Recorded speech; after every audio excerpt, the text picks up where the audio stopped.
নবাবগঞ্জে UNO এর সঙ্গে ইবতেদায়ী শিক্ষক সমিতির সৌজন্য সাক্ষাৎ।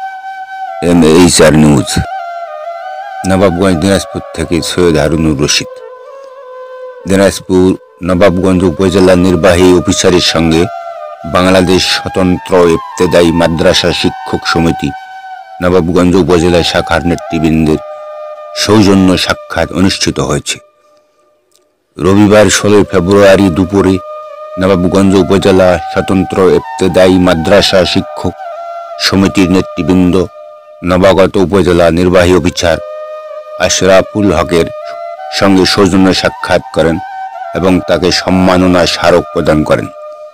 এছাড়াও উপজেলা মাধ্যমিক শিক্ষা অফিসার দীপক কুমার বণিক ও উপজেলা প্রাথমিক শিক্ষা অফিসার মাসুমা খাতুনকে সম্মাননা স্মারক প্রদান করেন।